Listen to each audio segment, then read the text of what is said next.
جس نے ختم نبوت پہ پہرا دیا، ایسے خادم کی خدمت پہ لاکھوں سلام۔ خنجر اعلی حضرت و غوث الورا، خنجر اعلی حضرت و غوث الورا، رضوی بابے کی ہیبت پہ لاکھوں سلام۔ اور جس نے حق عاشقی کا ادا کر دیا، اے رضا تیرے رضوی پہ لاکھوں سلام۔ حمد و صلات کے بعد سامعین محترم، حاضرین گرامی قد، میرے بزرگوں، دوستوں، بھائیوں، سب سے پہلے تمام تعریفیں، حمد و ثنا اللہ رب العزت کی ذات پاک کے لیے، جو ہمارا خالق، ہمارا مالک، ہمارا رازق، ہمارا رب ہے۔ اس کے بعد کروڑہا درود و سلام تمام انبیاء کرام علیہم السلام کی ذات اقدس پر، اور خصوصاً بالخصوص کروڑہا درود السلام، کروڑہا درود السلام، کروڑہا درود السلام امام الانبیاء، سید الانبیاء، حضور سرکار کائنات، جان کائنات، سرکار دو عالم، فخر آدم و بنی آدم، آمنہ کے لال، خاتم النبیین، حضور سرور کائنات جناب محمد الرسول اللہ صلی اللہ تعالی علیہ وسلم کی ذات اقدس پر۔ زمین و زماں تمہارے لیے،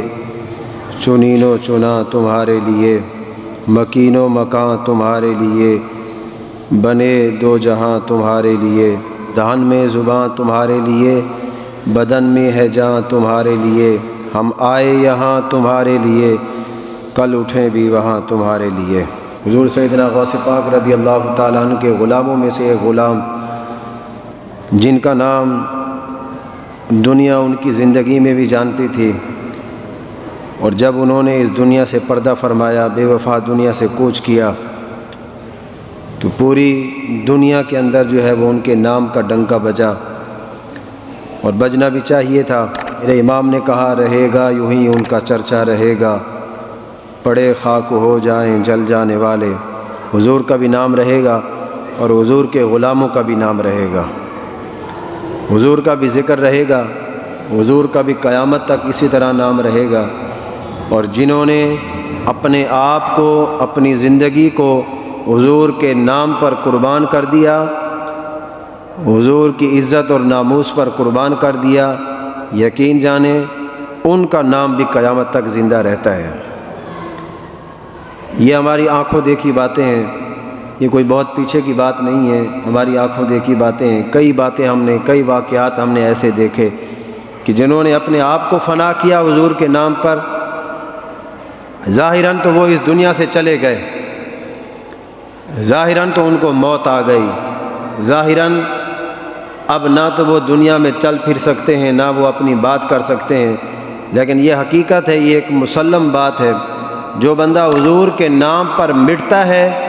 زندگی میں اس کی اتنی اہمیت نہیں ہوتی، اتنا نام اگرچہ نہیں ہوتا ہے، میں ویسے ایک مثال کے طور پر سمجھا رہا ہوں،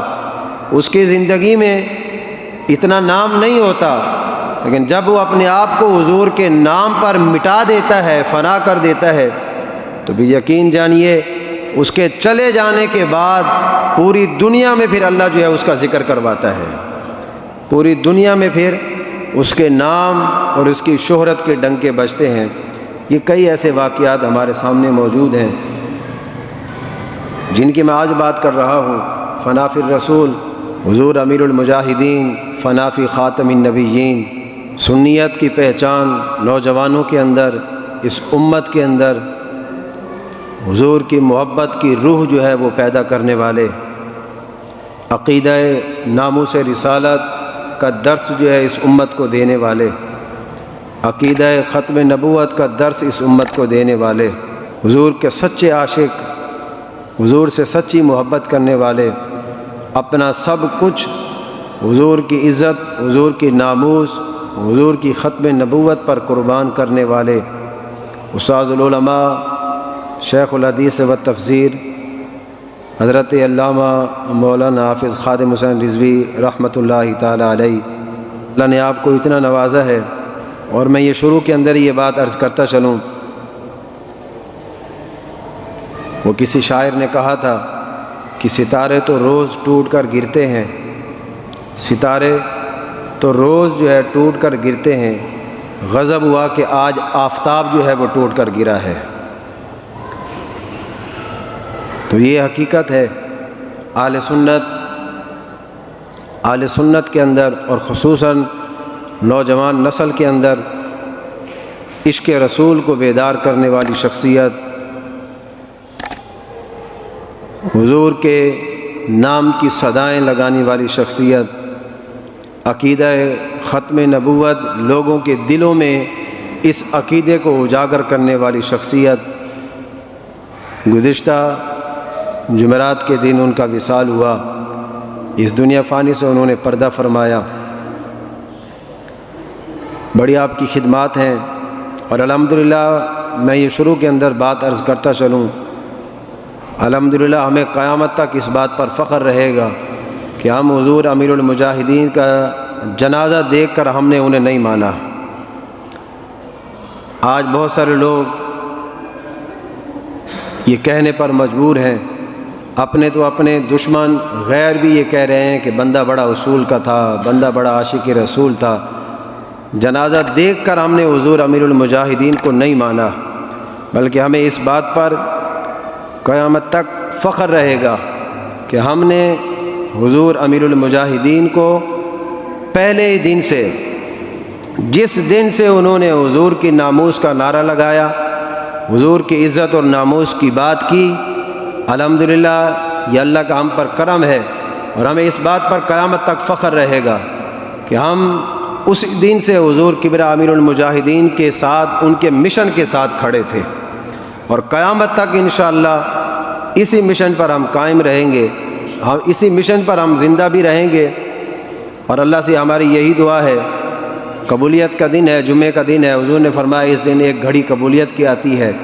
ممکن ہے کہ یہی گھڑی ہو۔ اللہ سے ہماری یہی دعا ہے کہ ہمیں موت آئے تو اسی مشن پر آئے۔ سامعین محترم، 24واں پارہ اللہ فرماتا ہے ان الذین قالوا ربنا اللہ، بے شک وہ لوگ جنہوں نے کہا ہمارا رب اللہ ہے۔ مطلب یہ ہے کہ جو ایمان لے آئے، جنہوں نے کلمہ پڑھ لیا، ثم استقاموا، پھر کیا ہوا؟ کلمہ پڑھ لیا، اللہ کو رب مان لیا، حضور کو خاتم النبیین مان لیا، حضور کو اپنا قائد، اپنا نبی مان لیا، میرا رب فرماتا ہے ثم استقاموا، پھر وہ اس پر قائم رہے، ڈٹے رہے، ایک لمحے کے لیے بھی وہ پیچھے نہیں ہٹے۔ یہ نہیں ہوا کہ مسجد میں کھڑے ہیں تو کوئی اور بات، اور اگر بازار میں کھڑے ہیں تو دوسری بات، میدان میں کھڑے ہیں تو تیسری بات۔ فرمایا نہیں، جنہوں نے یہ کہا کہ ہمارا رب اللہ ہے اور پھر اس بات پر قائم بھی رہے، ان لوگوں کے لیے میرا رب فرماتا ہے ثم استقاموا تتنزل علیہم الملائکہ۔ یہ کتنا بڑا انعام میرے رب نے دیا۔ اللہ فرماتا ہے جو دین پر استقامت کے ساتھ رہے، جنہوں نے شروع دن سے تاجدار ختم نبوت کا نعرہ لگایا، آخر دم تک اسی نعرے پر قائم رہے کہ حضور ہی آخری نبی ہیں، تو اللہ پھر ان کے بارے میں فرماتا ہے تتنزل علیہم الملائکہ۔ میرا رب فرماتا ہے یہ ایسے لوگ ہیں کہ ان کے اوپر پھر اللہ کے فرشتے نازل ہوتے ہیں، ملائکہ نازل ہوتے ہیں، تتنزل علیہم الملائکہ۔ اگر ہم نے ایسے لوگ دیکھنے ہیں کہ وہ کون سے ایسے لوگ ہیں جن پر فرشتے نازل ہوتے ہیں، تو وہ حضور قبلہ امیر المجاہدین کی شخصیت کو ہم دیکھیں۔ اس سے اوپر اگر ہم جائیں تو پھر ہم دیکھیں غازی ممتاز قادری کو دیکھیں، اس سے اوپر چلے جائیں تو ہم پھر علم الدین کو دیکھیں، غازی علم الدین کو دیکھیں کہ کس طرح انہوں نے جب کلمہ پڑھا، کلمہ پڑھنے کے بعد کوئی دوسری بات نہیں۔ اب میرے امام نے جو عقیدہ دیا کہ انہیں جانا، انہیں مانا، نہ رکھا غیر سے کام، للہ الحمد میں دنیا سے مسلمان گیا۔ حضور قبلہ امیر المجاہدین کا جو مشن تھا وہ ان کا اپنا مشن نہیں تھا، وہی مشن تھا جو صحابہ لے کر چلے تھے، جو حضور دے کر گئے اور حضور کے صحابہ جس مشن کو آگے لے کر چلے تھے۔ سیدنا صدیق اکبر اس امت کے امام، افضل الخلق بعد الانبیاء، اس امت میں سب سے زیادہ افضل۔ حضور صلی اللہ علیہ وسلم نے دین کی تبلیغ شروع کی، چند ہی لوگ مسلمان ہوئے تھے، تو سیدنا صدیق اکبر نے پھر حرم کے اندر جا کر اعلان فرما دیا۔ جیسے ہی آپ کا اعلان فرمانا تھا، ہر طرف سے، خود بیت اللہ کے اندر 360 بت رکھے ہوئے تھے، ہر طرف سے بت پرستی کا دور تھا۔ صدیق اکبر نے ان سارے بتوں کو چھوڑ کر ایک اللہ کی طرف جب بلایا تو قرآن مچ گیا۔ آپ کے قبیلے کے لوگ فوراً آپ کی طرف دوڑے۔ جب سیدنا صدیق اکبر پر حملہ ہوا تو آپ بے ہوش ہو کر زمین پر آ گئے۔ کسی نے آپ کے مبارک چہرے کو جو ہے وہ تکلیف دی، کسی نے آپ کے مبارک جسم کو تکلیف دی کہ یہ کیا بات کرتا ہے، اتنے سارے خداؤں کو چھوڑ کر ایک خدا کو ماننے کی بات کر رہا ہے، ہم اپنے باپ دادا کے دین کو چھوڑ کر ایک خدا کو مانیں۔ آپ پر اتنا ظلم ہوا، آپ بے ہوش ہو گئے۔ جب آپ کے قریبی لوگوں کو پتہ چلا کہ آپ کے ساتھ یہ ہو رہا ہے تو وہ دوڑ کر آئے، آپ کو اٹھایا، گھر لے گئے۔ سیدنا صدیق اکبر کو اتنی تکلیف ہوئی، اتنا انہوں نے ظلم کیا آپ پر کہ آپ صبح سے لے کر شام تک بے ہوش رہے، آپ کو ہوش نہیں آیا، بے ہوش رہے آپ، ہوش نہیں آیا آپ کو۔